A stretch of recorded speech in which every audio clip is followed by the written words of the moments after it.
الحمد لله الحمد لله يستعينه واستغفره ونعوذ بالله من شرور أنفسنا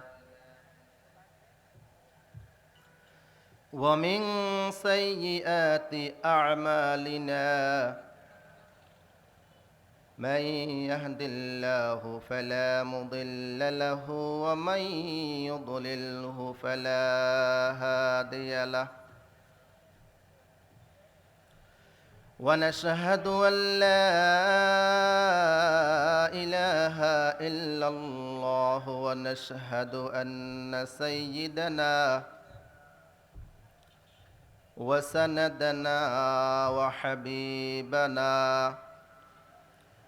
وحبيب ربنا وطبيبنا وطبيب قلوبنا ومرشدنا ومولانا محمدا عبده ورسوله أرسله الله بشيرا ونذيرا وداعيا إلى الله بإذنه وسراجا وقمرا منيرا أما بعد فقد قال الله تعالى في كلامه المجيد وفرقانه الحميد أعوذ بالله من الشيطان الرجيم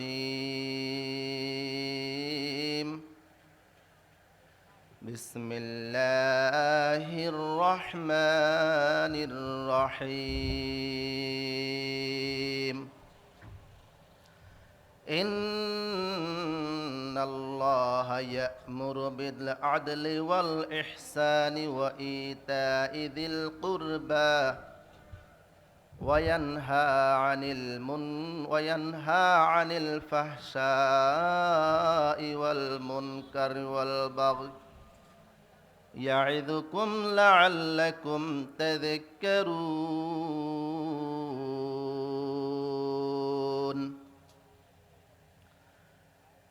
قال النبي صلى الله عليه وسلم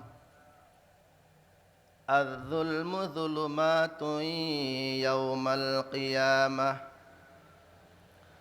آمنت صدق الله مولانا العظيم وصدق رسوله النبي الكريم ونحن على ذلك من الشاهدين والشاكرين والحمد لله رب العالمين قال الله سبحانه وتعالى في شان حبيبه محمد صلى الله عليه وسلم إن الله وملائكته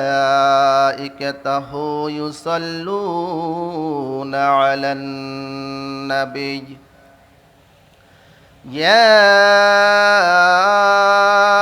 أيها الذين آمنوا صلوا عليه وسلموا تسليما اللهم صل على سيدنا ونبينا وشفيعنا وحبيبنا ومولانا محمد صلى الله عليه وعلى آله وأصحابه وبارك وسلم بلغ العلا بكماله كشف الدجى بجماله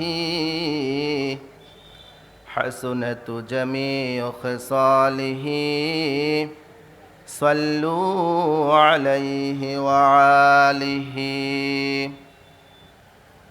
ये जहाँ यूं ही रहेगा और हजारों अंदुली अपना अपना बोलिया सब भूल कर उड़ जाएगी बलगल उला बिकमालिही कशफत दुजा बिजमालिही हसनत जमीअ खिसालिही सल्लू अलैहि वालिही जगह जी लगाने के लिए ये दुनिया नहीं है ये इबरत की जा है तमाशा नहीं है बलगल उला बिकमालिही कशफत दुजा बिजमालिही हसनत जमीअ खिसालिही सल्लू अलैहि वालिही অধ্যকার কাসিমুল উলুম হিফজ মাদ্রাসা ও জকসিন বাজার ব্যবসায়ীদের যৌথ উদ্যোগে আয়োজিত ওয়াজ ও দোয়ার মাহফিলের সম্মানিত সভাপতি, উপস্থিত আমার সামনে উপবিষ্ট তলাবায়ে কেরাম, উস্তাদুল আসাতিজা, জামানার ওলামায়ে কেরামগণ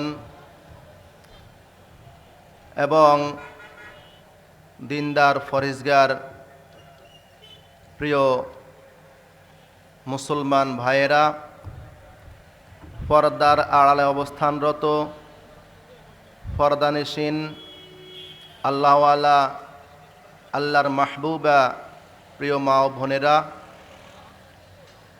আল্লাহ সুবহানাহু ওয়া তাআলার দরবারে শুকরিয়া আদায় করি যে মহান তাআলা আমাদেরকে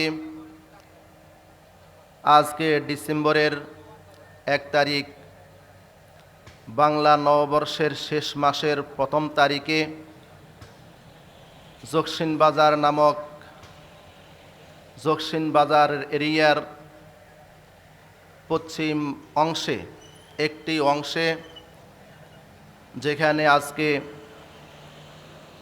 আল্লাহর পক্ষ থেকে রহমত, বরকত, সাকিনা অবতীর্ণ হচ্ছে, সেই একটি সামিয়ানার ভিতরে এসে বসে কিছু কথা বলা এবং শোনার জন্য আল্লাহ পাক কবুল করেছেন। এই জন্য আমরা সকলেই দিল থেকে পড়ি আলহামদুলিল্লাহ। যারা আমরা প্যান্ডেলের বাহিরে আছি কিন্তু মাইকের আওয়াজ শুনি, আমরাও শুকরিয়া আদায় করব এর জন্য যে আজকে এখানে যে আয়োজন হয়েছে একটি কোরআনের আয়োজন, আল্লাহর বড়ত্বর আলোচনার আয়োজন,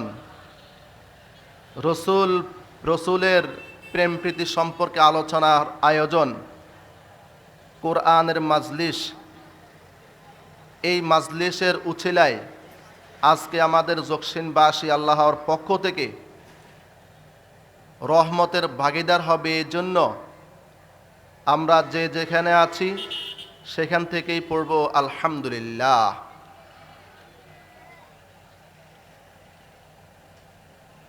আমরা যারা কাজ থেকে পারেক, যে সমস্ত ব্যবসায়ী ভাইয়েরা পারেক আছি, যে সমস্ত মুসলমান ভাইয়েরা আমরা কাজকর্ম এখন নাই, আমরা মেহেরবানি করে আজকের এই মজলিসকে সুন্দর এবং সৌন্দর্যে মুখরিত করার জন্য অবশ্যই প্যান্ডেলের ভেতরে আসব কোরআনের ইজ্জতকে রক্ষা করবে ইনশাআল্লাহ।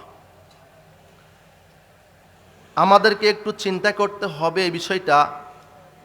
আপনারা যারা পত্র পত্রিকা পড়েন দেখবেন, অবশ্য দেখেছেন, যখনই আবহাওয়া বার্তা দিয়েছে আগামী কয়েক ঘন্টার ভিতরে ভূমিকম্প আসতে পারে, তখন সেই ভূমিকম্পের আঘাত থেকে বাঁচার জন্য বিল্ডিং থেকে লোকগুলো সকলে দলে দলে বেরিয়ে নিরাপদ স্থানে আশ্রয় নেওয়ার চেষ্টা করে। তা আজকে আমরা যারা এখানে এদিক সেদিক ঘোরাফেরায় লিপ্ত হয়ে আছি, আপনি আমি জানি না কখন যে আমার সামনে কোন জায়গায় কোন স্থানে কোন বিপদ দাঁড়িয়ে আছে। ভূমিকম্পের পূর্বাভাস দেওয়ার কারণে নিরাপদ আশ্রয় গ্রহণ করা হয়, কিন্তু আপনার আমার অজান্তে আমার সামনে অনেক মুসিবত ঘুরে বেড়াচ্ছে। সে সমস্ত মুসিবত থেকে বাঁচতে হলে আমরা যদি চেষ্টা করি ইনশাআল্লাহ সম্ভব। এই জন্য বলবো যে সমস্ত ভাইয়েরা পারে গেছেন, অযথা দোকানে বসে আছেন, ফ্রি সময় নষ্ট করতে আছেন, সময় পাস করতে আছেন, আপনাদের হাতে এবং পায়ে ধরে বলবো এই কথা যে আজকে একটু মেহেরবানি করে এই মুহূর্তে এই সময় রহমতের ভাগীদার হওয়ার জন্য, সাকিনার অংশীদার হওয়ার জন্য, আল্লাহ পাকের পক্ষ থেকে বরকত নেওয়ার জন্য সামিয়ানার ভিতরে চলে আসি, সামিয়ানার ভিতরে চলে আসি।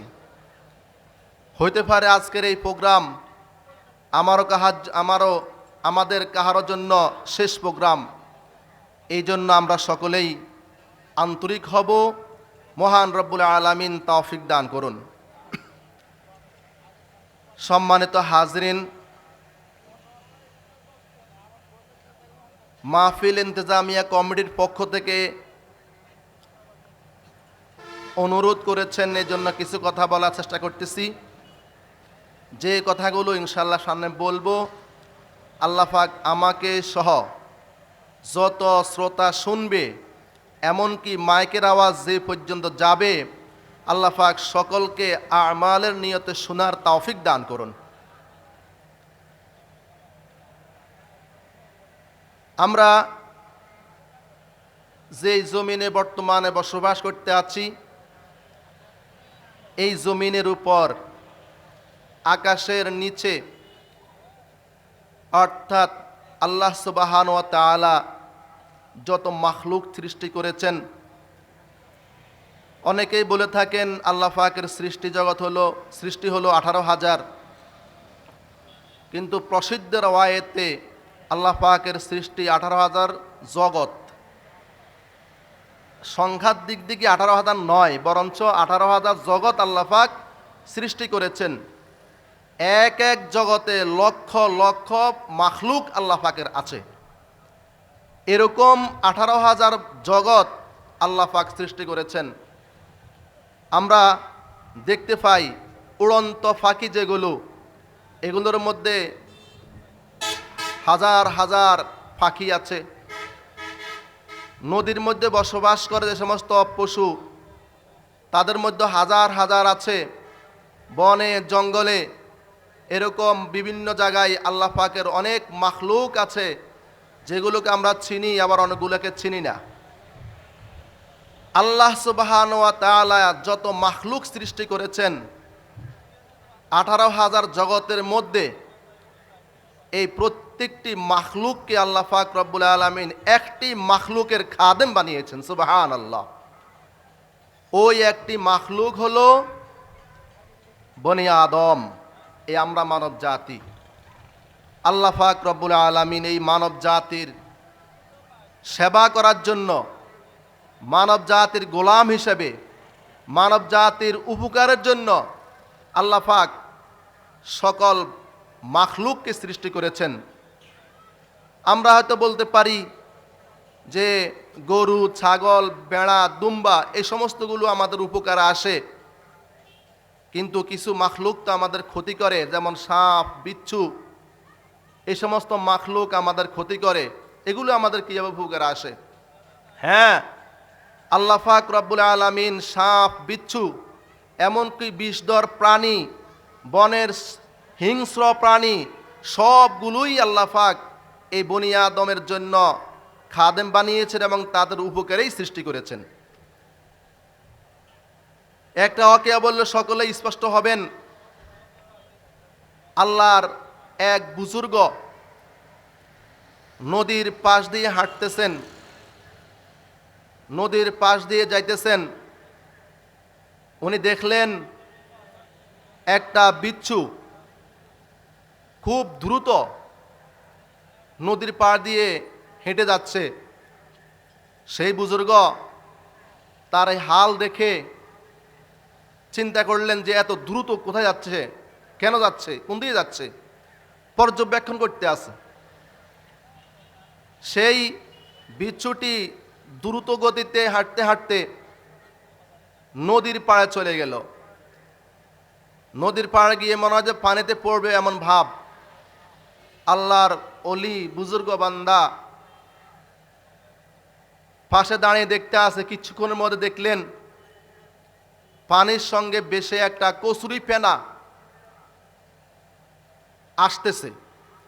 এই কচুরি ফেনা বিচ্ছু বরাবর যখনই আসলো, এমনিতেই এই বিচ্ছুটি লাফ দিয়ে কচুরি ফেনার উপরে উঠে গেল। সুবহানাল্লাহ।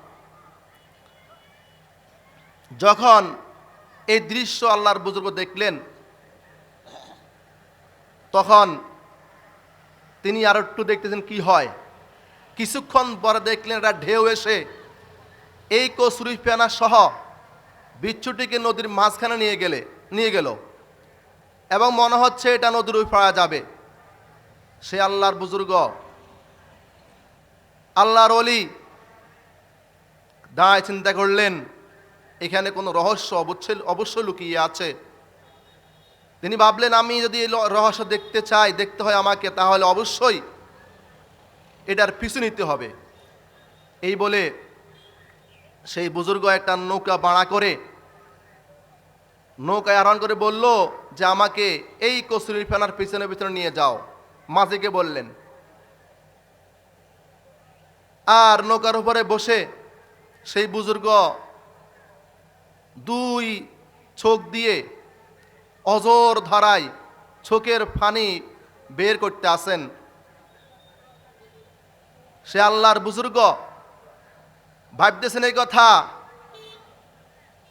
যে আমি আল্লাহর বান্দা, যে নৌকার উপরে সাওয়ার হয়েছি, যদি এই বিচ্ছুটা নৌকার উপরে উঠত অবশ্যই তাকে আমি মেরে ফেলতাম। আল্লাহ পাক রব্বুল আলামিনের কি মহিমা, আল্লাহ পাক রব্বুল আলামিনের কি দয়া, রব্বুল ইজ্জত আমি নদী পার হওয়ার জন্য আমাকে নৌকার ব্যবস্থা করে দিয়েছেন, আর এই বিচ্ছু নৌকা পার হওয়ার জন্য, নদী পার হওয়ার জন্য তাকে নৌকা হিসেবে কচুরিপানা দিয়ে দিয়েছেন। সুবহানাল্লাহ। এগুলো ভাবতেছেন আর কাঁদতেছেন, চিন্তা করতে আসছেন আল্লাহ পাক রব্বুল আলামিনের মাখলুক নিয়ে, যে আল্লাহ পাক কেন এই বিচ্ছুকে সৃষ্টি করলেন, সাথে সাথে কচুরিপানাও সৃষ্টি করলেন। তাহলে এগুলা নিয়ে চিন্তা করতে আসে। আল্লাহ পাক রব্বুল আলামিনের মাখলুক নিয়ে যদি চিন্তা করা হয়, গবেষণা করা হয়, তাহলে ঈমানদারদের ঈমান বৃদ্ধি পায়, ঈমান বাড়ে। এজন্য আল্লাহ পাক বলছেন ওয়াফি আনফুসিকুম আফালা তুবসিরুন, যে তোমরা আমি আল্লাহকে চিনতে হলে, আমি আল্লাহকে জানতে হলে একটু চিন্তা করো, গবেষণা করো। সকল মাখলুকের ভিতরে তোমরা আমাকে পাবে। আল্লাহর বান্দা গবেষণা করতেছেন, করেন। এই জন্য যারাই আল্লাহর মাখলুক নিয়ে চিন্তা করবে তারা খালেককে চিনতে পারবে। আর যারা খালেক নিয়ে চিন্তা করবে, অর্থাৎ সৃষ্টিকর্তাকে নিয়ে চিন্তা করবে, তারা নাস্তিক এবং মুরতাদ হয়ে যাবে। এজন্য রাসূলুল্লাহ সাল্লাল্লাহু আলাইহি সাল্লাম বলেছেন, যখন তোমাদের আল্লাহ সম্বন্ধে প্রশ্ন আসবে, তখন তোমরা সেখান থেকে ইস্তেগফার পড়ে পিছনে চলে আসো, সামনে বাড়িও না। বরঞ্চ চিন্তা করো যে সূর্য বানিয়েছে কে, চাঁদ বানিয়েছে কে, গ্রহ নক্ষত্র কে বানিয়েছে, এগুলো কেউ বানিয়েছে, এই বিষয়ে গবেষণা করা, চিন্তা করা, তোমার ঈমান বাড়বে। দেখেন না আজকে আমাদের আশেপাশে যারা নাকি এরম উচ্চশিক্ষা শিখতে গিয়ে আল্লাহর বিষয়ে গবেষণা করতে গিয়ে নাস্তিক হয়ে যায়, মুরতাদ হয়ে যায়, তারা আল্লাহকে মানে না, রাসূলকে মানে না, দিন মানে না, ধর্ম মানে না, কোরআন মানে না, হাদিস মানে না, দিন শরিয়ত তারা কিছুই মানে না। এটা হলো নাস্তিক্যবাদের উচ্চশিক্ষার ফসল। তা আল্লাহ পাক আমাদের সকলকে নাস্তিক্যবাদ থেকে বেঁচে থেকে সুচিন্তিত মাখলুক সম্বন্ধে গবেষণা করার তৌফিক দান করুন। আল্লাহর ওলি সেই বিচ্ছুর পিছনে ফিরে যাচ্ছেন। বিচ্ছুটি নদীর পাড়ে চলে গেল ওই পাশ। যাওয়ার পরে নদীর কিনারায় যাওয়ার পর বিচ্ছুটি নদী থেকে তার কসুরি ফেনা থেকে লাফ দিয়ে নদীর ওই পাড়ে চলে গেল। আল্লাহর ওলি বুজুর্গ তার পিছনে পিছনে যাচ্ছেন। কতটুক যাওয়ার পরে দেখলেন যে একটি গাছ, ওই গাছের ছায়ার মধ্যে আল্লাহর এক বান্দা, মাথায় টুপি, মাথায় পাগড়ি, লম্বা জুব্বা গায়ে দেওয়া, মুখের মধ্যে দাঁড়িয়ে আছে। সে হাতের উপরে হাত রেখে ভেবে মাথা রেখে ঘুমিয়ে আছে, ঘুমন্ত অবস্থায় আছেন। আল্লাহর ওলি বুজুর্গ ভেবেছেন এই কথা, মনে হয় আল্লাহ পাক রব্বুল আলামিন আমাকে এই বিচ্ছুকে হত্যা করার জন্য পাঠিয়েছেন। বিচ্ছু দ্রুত গতিতে এগিয়ে যাচ্ছে। আল্লাহর বান্দা বুজুর্গ সাহেবের খেয়াল হলো, যদি আমি এক্ষুনি এই বিচ্ছুকে হত্যা না করি, বিচ্ছু কামড় দিয়ে ওই যুবককে শেষ করে দিবে। এই বলে ওই আল্লাহর বান্দা বুজুর্গ একটা পাথর খুঁজতে মাথা নিচের দিকে নামালেন। পাথর একটা হাতে নিয়ে মারবেন সময় দেখতে পেলেন যে ওই যুবকের সামনে একটা সাপ এভাবে ছোবল মেরে আছে। দ্রুত ওই যুবকের মাথার মধ্যে ছোবল মারবে, এমন সময় পাথর মারব দূরের কথা, উনি অকেয়া দেখে আশ্চর্য হয়ে আছেন। বিচ্ছুটি লাফ মেরে ওই সাপের মাথার উপরে ছোবল মেরেছেন। ছোবল মারার সাথে সাথে সাপটা পড়ে গেল, আর ওই আল্লাহর বান্দাকে সাপে দংশন বা কাটতে পারে নাই। সুবহানাল্লাহ। এই দৃশ্য দেখে আল্লাহর ওলি চিন্তা করেছেন যে আল্লাহ পাক রব্বুল আলামিন প্রত্যেকটি মাখলুককে এই মানব জাতির উপকারের জন্য আল্লাহ পাক সৃষ্টি করেছেন। হায়াতুল হায়াওয়ান লেখে যে যখন নাকি কোনো সাপকে বিচ্ছু আঘাত করে, বিচ্ছু কামড় দেয়, তখন ওই সাপটি প্যারালাইসিস রোগীর মতো হয়ে যায়। তার আর শক্তি থাকে না,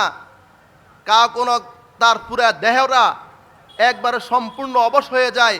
কাউকে আক্রমণ করবে ক্ষমতা তারা থাকে না। বিচ্ছু তাকে কামড় দেওয়ার পর সাপ আর ওই যুবককে হত্যা করতে পারে নাই, দংশন করতে পারে নাই। আল্লাহ পাক রব্বুল আলামিন এভাবে সকল মাখলুককে এই আমাদের খাদেম বানিয়েছেন, গোলাম বানিয়েছেন। এখানে বিচ্ছুর জন্য বাহন বানালেন কসুরি ফেনা। এই কসুরি ফেনাও অনর্থক আল্লাহ পাক সৃষ্টি করে নাই, এটার মধ্যেও কোনো খারিয়ত আছে। এভাবে আল্লাহ পাক যত মাখলুক আল্লাহ পাক সৃষ্টি করেছেন, সকল মাখলুকের মধ্যে আল্লাহ পাক বান্দার খারিয়ত এবং বরকত রেখেছেন। ফের হাজরিন, আল্লাহ পাক রব্বুল ইজ্জত বলেন যে তোমাদের জন্য সকল মাখলুক তোমাদের খাদেম হিসেবে সৃষ্টি করা হয়েছে, আর তোমরা একজনের খাদেম হবে, তিনি হলেন আল্লাহ। আল্লাহ পাক রব্বুল আলামিন সকল মাখলুককে আমাদের গোলাম বানিয়েছেন, আর আমরা হব আল্লাহ পাক রব্বুল আলামিনের গোলাম। আল্লাহ পাক রব্বুল আলামিন যেভাবে চলতে বলে সেভাবে চলবো। তো আল্লাহ গোলাম হওয়ার অর্থ কি? শুধু নামাজ পড়লে গোলাম হওয়া যায় না, রমজান মাসে শুধু রোজা রাখলেই গোলাম হওয়া যায় না, বছরে একবার ওমরা বা হজ করলেই গোলাম হওয়া যায় না, বরঞ্চ আল্লাহ পাক রব্বুল আলামিনের গোলাম হইতে হইলে নামাজ যেমনি হবে ঠিক মতো পড়তে হবে, ওয়াক্ত মতো, ওয়াক্ত হলে নামাজ পড়া। আবার কোনো কোনো সময় নামাজ পড়া হারাম, সে সময় নামাজ না পড়া এটা আল্লাহ পাকের গোলাম হওয়ার আলামত। রমজান মাসে রোজা রাখা ফরজ, আল্লাহর গোলাম যারা নাকি রমজান মাসে রোজা রাখবে এরা আল্লাহ পাক রব্বুল আলামিনের গোলাম হবে। অমনিভাবে ঈদ উল ফিতর, ঈদ উল আজহার দিন রোজা রাখা হারাম, যারা নাকি ওই দিন রোজা রাখবে না তারাও আল্লাহ পাক রব্বুল আলামিনের গোলাম হবে। এক কথায় আল্লাহ পাক রব্বুল আলামিন যেটা করার জন্য বলেছেন সেটা করা, এবং যেটা না করতে বলেছেন সেটা না করার নাম হলো গোলামিয়ত, আল্লাহ পাকের গোলাম হওয়া। তা আল্লাহ পাক রব্বুল আলামিন আমাদের সকলকে আল্লাহ পাকের গোলাম হওয়ার তৌফিক দান করুন। তা আল্লাহ পাকের গোলাম হইলে কি হবে? আল্লাহ পাক রব্বুল আলামিন বলেন, তোমরা যদি আমার গোলাম হয়ে যাও আমি তোমাদেরকে আমার নেয়ামত, সবচেয়ে বড় নেয়ামত জান্নাতের মতো দৌলত দিয়ে দিব, নেয়ামত দিয়ে দিব। সুবহানাল্লাহ। আর যারা নাকি আল্লাহ পাকের গোলাম হবে না এদেরকে আল্লাহ পাক রব্বুল আলামিন চির শাস্তির জায়গা জাহান্নামে নিক্ষেপ করবেন, জাহান্নামে পালাবেন। এজন্য আল্লাহ পাক আমাদের সকলকে আল্লাহ পাকের খালেস এবং খাঁটি গোলাম হওয়ার তৌফিক দান করুন। গোলামিয়ত আল্লাহ পাক রব্বুল ইজ্জতের গোলাম, তার আনুগত্য, তার অধীনে হওয়ার জন্য যে আমি আপনাদের সম্মুখে একটি আয়াত তেলাওয়াত করেছিলাম, ইন্নাল্লাহা ইয়া'মুরু বিল আদলি ওয়াল ইহসান ওয়া ইতাই যিল কুরবা ওয়া ইয়ানহা আনিল ফাহশাই ওয়াল মুনকারি ওয়াল বাগি ইয়া'iদুকুম লাআল্লাকুম তাযাক্কারুন। আল্লাহ সুবহানাহু ওয়া তাআলা এখানে আপনাদের সামনে যে আয়াতটা পড়েছিলাম এই আয়াতের সম্বন্ধে সকল উলামায়ে কেরাম, মুফাসসিরিন কেরাম, মুহাদ্দিসিন কেরাম একমত যে কালামে হাকিমের মধ্যে আল্লাহ পাক ৬৬৬৬ আয়াত নাজিল করেছেন, তার মধ্যে দামি এবং মানি সবচেয়ে গুরুত্বপূর্ণ আয়াতটি হলো এই আয়াতটা।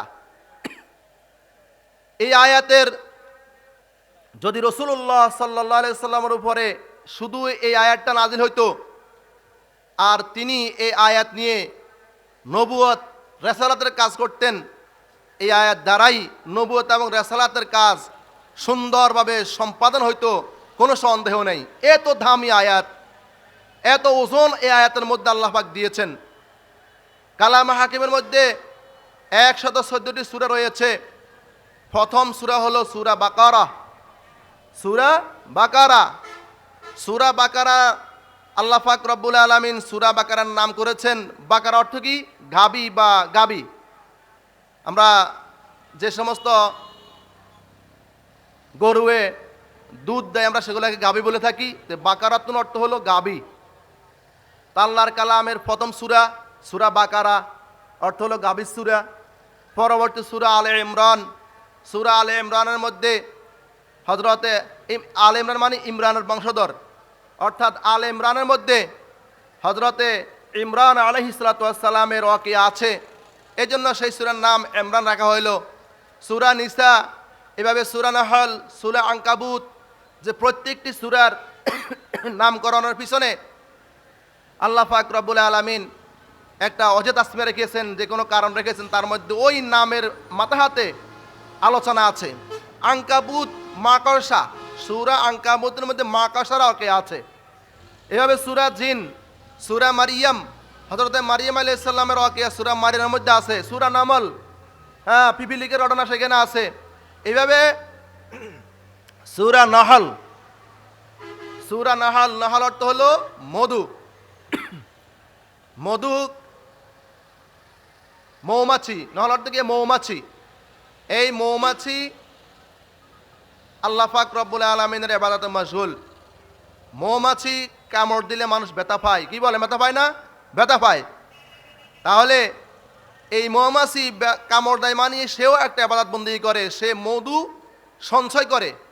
এই সূরা নাহল বা মৌমাছির সূরা থেকে ৯০ নম্বর আয়াত আপনাদের সম্মুখে পেশ করেছিলাম। এই আয়াতের মধ্যে আল্লাহ পাক রব্বুল আলামিন তিনটা কথা বলেছেন। তিনটা কাজ করার জন্য আল্লাহ পাক এই আয়াতের মধ্যে সকল মানব জাতিকে বলেছেন।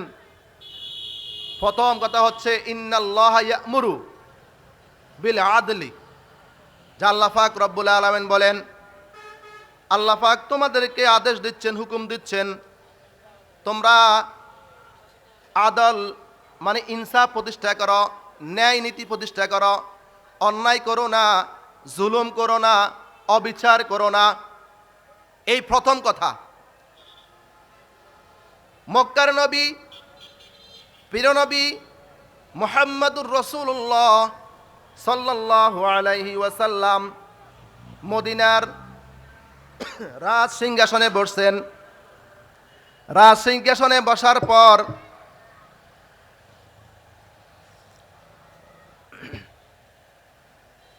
ওনার নিকট একটা বিচার আসছিল, এক মহিলার বিচার। ওই মহিলা ঘটনাক্রমে ছিল মক্কার মহিলা। রাসূলুল্লাহ সাল্লাল্লাহু আলাইহি ওয়াসাল্লামের নিকট যখন শুনানি করা হলো চুরি সম্বন্ধে, আল্লাহর নবী সাল্লাল্লাহু আলাইহি ওয়াসাল্লাম রায় শুনাই দিলেন, আস-সারিকু ওয়াস-সারিকাতু ফাকতাউ আইদিয়াহুমা, যে চোর পুরুষ হোক অথবা নারী হোক, যদি চুরি সাব্যস্ত হয় তাহলে তার হাত কেটে দেওয়া হবে। প্রথমবার চুরি করলে এক হাত কাটা হবে, পরবর্তী আবার চুরি করলে একটা পাও কাটা হবে, আবার চুরি করলে অপর হাত কাটা হবে, আবার চুরি করলে পরবর্তী পাও কাটা হবে। যদি একই ব্যক্তি আবার চুরি করে তাহলে তাকে শুলি দেওয়া হবে। শুলি দিয়ে তার শেষ বিচার কাজ সম্পাদন করবে। হযরতে জুনায়েদ বাগদাদী রহমতুল্লাহি আলাই সফরে যাওয়ার পর দেখলেন একটা লোক শুলির মধ্যে দেওয়া, তার এক ডান হাত নাই, বাম হাত নাই, ডান পাও নাই, বাম পাও নাই। জিজ্ঞাসা করা হলো এই লোকটার এই অবস্থা কেন? তখন বলল যে, হে আল্লাহর ওলি, এ চুরি একবার করেছে, তার হাত কাটা হলো, আবার চুরি করেছে, একটা পাও কাটা হলো, আবার চুরি করেছে, আর একটা হাত কাটা হলো, আবার চুরি করেছে, অপর পাও কাটা হলো। সে পঞ্চমবার চুরি করার পর তাকে ইসলামী শাসন অনুযায়ী শুলির মধ্যে দেওয়া হলো। এ হলো চুরি শাস্তি, চুরির সাজা, এটা কোরআনের সাজা। যদি আমাদের এই দেশের মধ্যে দেখেন, আমাদের আরব দেশগুলোর মধ্যে কয়েকটা ইসলামের বিধান সহি শুদ্ধভাবে পালন করার কারণে চুরি ডাকাতি সব বন্ধ। আর আমাদের দেশে কি অবস্থা? যদি আমাদের দেশে সেই কোরআনের আইন বাস্তবায়ন করা হয় তাহলে ইনশাআল্লাহ অচিরেই সকল প্রকারের অন্যায়, অত্যাচার, অবিচার, জুলুম সব বন্ধ হয়ে যাবে। রাসূলুল্লাহ সাল্লাল্লাহু আলাইহি সাল্লামের নিকট যখন নাকি বিচার আসলো, রায় হয়ে গেল যে এই মহিলা যেহেতু চুরি করেছে তার হাত কাটা হবে,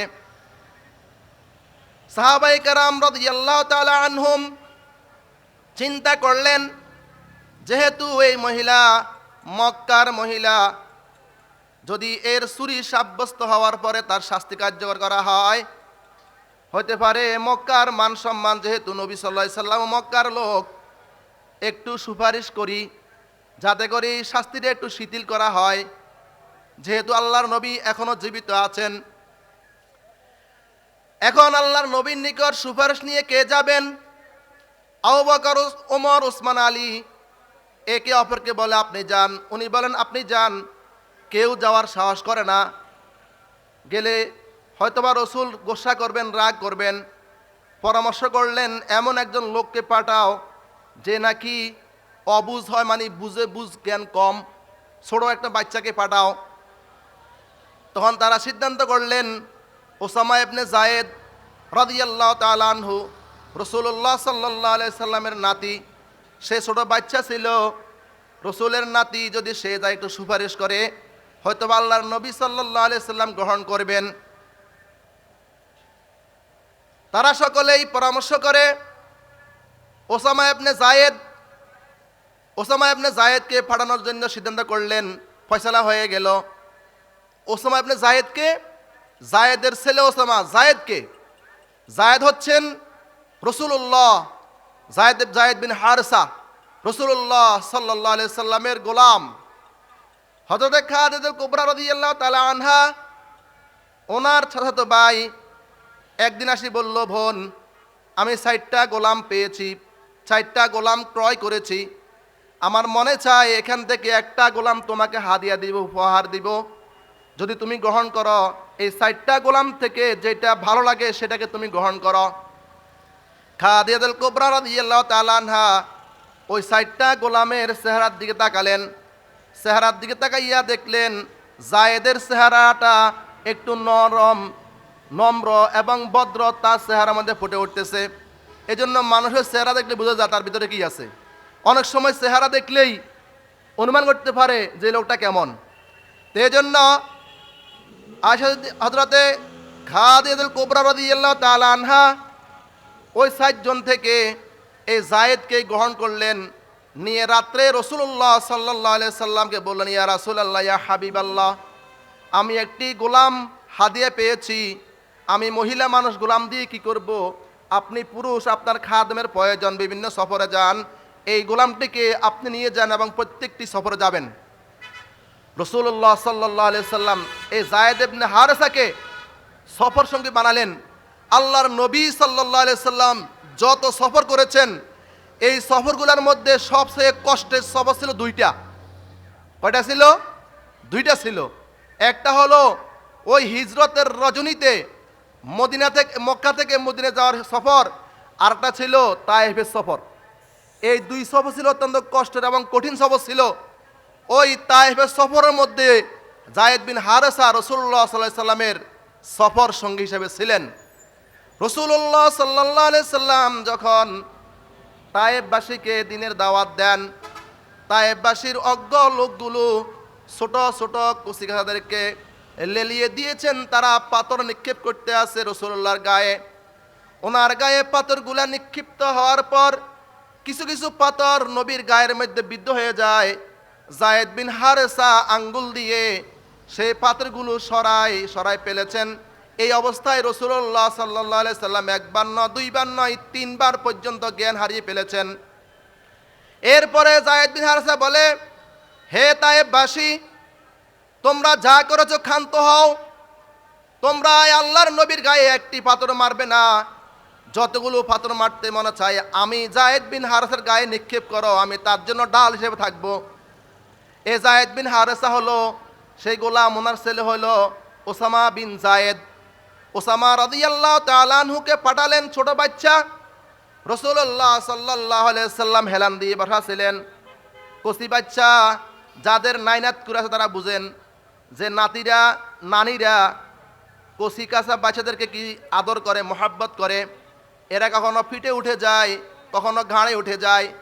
এমনিভাবে রাসূলুল্লাহ সাল্লাল্লাহু আলাইহি সাল্লাম বসা অবস্থায় জায়েদ বিন হারেসা ওনার পেটের উপরে বসলেন। পেটের উপরে বসে এইভাবে দুই কাঁধে দুইটা হাত রেখে মুখটা কানের মধ্যে লাগাইয়া বললেন, ইয়া রাসূলুল্লাহ, ইয়া হাবিবাল্লাহ, হে আমার দাদা, আপনি যে মহিলার বিচার করতেছেন একটু শিথিল করেন, একটু নরম করেন, একটু সাহায্য তার জন্য করেন। যখন এটা রাসূলুল্লাহ সাল্লাল্লাহু আলাইহি সাল্লাম শুনলেন, আল্লাহর নবী সাল্লাল্লাহু আলাইহি সাল্লাম ওনার দেহের মধ্যে, কপালের মধ্যে রক্ত উঠে গেল, পুরা চেহারা রক্তে রঙিন হয়ে গেল, ওনার কণ্ঠস্বর বড় হয়ে গেল এবং বললেন, হে আমার সাহাবীরা, হে আমার সাহাবীরা, তোমরা যার বিষয়ে সুপারিশ নিয়ে এসেছো সে একজন মক্কার মহিলা, তবে কান খুলে শুনো, যদি এই চুরিটা আমার মেয়ে ফাতেমা করত, আমার মেয়ে ফাতেমা করলেও তার জন্য একই রায় হইতো, একই ফয়সালা হইতো এবং আমি আমার হাতেই তার হাত কেটে ফেলতাম। এ হলো রাসূলুল্লাহ সাল্লাল্লাহু আলাইহি সাল্লামের ইনসাফ, ওনার আদালত, বিচারের নিয়ম। সে নবী নূর সাল্লাল্লাহু আলাইহি সাল্লাম, আপনার নবী, আমার নবী, পেয়ারা নবী সাল্লাল্লাহু আলাইহি ওয়াসাল্লাম ইনসাফ কেমন প্রতিষ্ঠা করেছেন। ক্ষণিকের জন্য ওনারা ইনসাফ থেকে পিছপা হন নাই। সাহাবায়ে কেরাম আজমাইন রাদিয়াল্লাহু তাআলা আনহু কখনো এক বাগানের খেজুরের বীজও তারা না বলে অন্যায়ভাবে নিজেরা গ্রহণ করেন নাই। 2 নাম্বার, যে আল্লাহ পাক 3টা কথা বলেছেন, 2 নাম্বার হলো সুন্দর ব্যবহার করা, ভালো ব্যবহার করা। ভাই ভাইয়ের সঙ্গে ভালো ব্যবহার করবে, বন্ধু বন্ধুর সঙ্গে ভালো ব্যবহার করবে, স্বামী স্ত্রীর সঙ্গে ভালো ব্যবহার করবে, স্ত্রী স্বামীর সঙ্গে ভালো ব্যবহার করবে, প্রতিবেশী তার প্রতিবেশীর সঙ্গে ভালো ব্যবহার করবে, এক মুসলমান অন্য মুসলমানের সঙ্গে ভালো ব্যবহার করবে। এই ভালো ব্যবহার আজকে আমরা এটা থেকে অনেক দূরে। একজন অপরিচিত লোক হলেও তার সঙ্গে হাসি মুখে কথা বলা, এটা আল্লাহর নবীর সুন্নত। আল্লাহ নবীর সুন্নত। হাসি কথা বলাও সদকা। শুধু টাকা পয়সা দিলে সদকা হয় এমন নয়, বরঞ্চ কেউ যদি কারো সঙ্গে সুন্দর আচরণ করে, ভালো ব্যবহার করে, এটাও একটা সদকা। তো এই জন্য আল্লাহ পাক পরে বলছেন যে সুন্দর আচরণ, ভালো আচরণ, এগুলা দ্বিতীয় বৈশিষ্ট্য, দ্বিতীয় কাজ। ইনশাআল্লাহ পাক আমাদের সকলকে, সকল মুসলমানের সঙ্গে ভালো ব্যবহার করার তৌফিক দান করেন। আজকে আমরা অনেক সময় দেখা যাচ্ছে এই চলাফেরার ক্ষেত্রে ভাই ভাইয়ের সঙ্গে খারাপ ব্যবহার করি, বন্ধু বন্ধুর সঙ্গে খারাপ ব্যবহার করি। এই খারাপ ব্যবহারগুলো আমরা অনেক সময় জাগা দমের মোহে, অনেক সময় কাহারও দোকার মধ্যে পড়ে এই সমস্ত খারাপ ব্যবহার করি। পরওয়ারদিগার আমাদের সকলকে সকল প্রকারের খারাপ ব্যবহার থেকে বেঁচে থাকার তৌফিক দান করুন। আল্লাহ পাক রব্বুল আলামিন বলতেছেন, ওমা ইয়ালফিযু মিন কাওলিন ইল্লা লাদাইহি রাকিবুন আতীদ। যে তোমরা তোমাদের জবান দিয়ে যখন যে কথা বের করো, ওই কথাটাই আল্লাহ পাক রব্বুল আলামিন সংরক্ষণ করার জন্য সুন্দর প্রহরী রেখে দিয়েছেন। এটাকে সুন্দরভাবে আল্লাহ পাক রব্বুল আলামিন সংরক্ষণ করেন, বিন্দু পরিমাণও এদার উদার হয় না। আল্লাহ পাক রব্বুল আলামিন অন্য জায়গায় বলতেছেন, ইয়াউমাইদিন তুহাদ্দিসু আখবারহা। যে বান্দা এবং বান্দি, তোমরা জমিনের উপরে থেকে যে কথাগুলো বলো, যে কাজগুলো করো, এই কথা এবং কাজকে আল্লাহর দরবারে স্পষ্টভাবে সুন্দরভাবে পৌঁছানোর জন্য এই জমিন কথা বলবে। তোমার সেদিন অবস্থা কেমন হবে যেদিনে তোমার বিরুদ্ধে জমিন কথা বলবে। ফের হাজরিন, আল্লাহ পাক রব্বুল ইজ্জত আমাদের সকলকে এরকম সুন্দরভাবে চলাফেরা করার তৌফিক দান করেন। ভাইয়ে ভাইয়ে মিলেমিশে, বন্ধুবান্ধব মিলেমিশে, শেষ পর্যায়ে মুসলমানের সঙ্গে মিলেমিশে থাকার তৌফিক দান করুন। আজকে আমরা মুসলমান, এক মুসলমান অন্য মুসলমানের প্রতি মায়া মোহাব্বত তো দেখাই না, বরং স্বার্থ ব্যাঘাত ঘটলে তারপরে জুলুম করতে বিন্দু পরিমাণও চিন্তা করি না। অথচ আল্লাহ নবী বলেছেন, আয-যুলমু যুলুমাতুন ইয়াউমাল কিয়ামাহ। হে জুলুমকারীরা, জালেমরা, তোমরা যারা জুলুম করো অন্যের উপরে, এটা খেয়াল রাখবে, জুলুম তোমার নিকট কিয়ামত দিবসে ভীষণ অন্ধকার হয়ে আসবে। যে দুনিয়ার মধ্যে আজকে আমরা অন্ধকার দূর করার জন্য আলোর ব্যবস্থা করি, লাইট জ্বালাই, কিন্দিল জ্বালাই, কিন্তু এই অন্ধকার হয়ে জুলুম তোমার সামনে হাজির হবে। সেদিন তোমাকে সহযোগিতা করার মধ্যে কেউ থাকবে না। এই জন্য জুলুম করার, অন্যায় করার মানসিকতা আল্লাহ পাক সকলকে পরিহার করার তৌফিক দান করুন। ফেরা হাজরিন, আজকে আমরা ভাই ভাইয়ের অধিকার সামান্যতে মিথ্যা কথা বলি, স্বার্থের জন্য একজনকে পাঠাই দিই, কিন্তু সাহাবাই কেরাম আজমাইনদের, মুসলমানদের এমন বৈশিষ্ট্য ছিল না। তারা কি করছেন, সংক্ষেপে একটা বলে আমি শেষ করতেছি, যে মদিনার গভর্নর আমিরুল মুমিনিন হযরত ওমর রাদিয়াল্লাহু তাআলা জমানায় যে মদিনা থেকে 300 কিলোমিটার দূরে থেকে এক যুবক মদিনায় রওনা হয়েছে ব্যবসা করার জন্য, বাণিজ্য করার জন্য। সে ব্যবসায়ী 150 কিলোমিটার পথ অতিক্রম করার পরে ক্লান্ত হয়ে গিয়েছে, দুর্বল হয়ে গিয়েছে। দুর্বল হয়ে যাওয়ার পরে তিনি খুঁজতেছেন যে একটু আশ্রয় নিব, একটু বিশ্রাম নিবে, একটা কোনো ছায়া পাওয়া যায় কিনা। একটা বাগান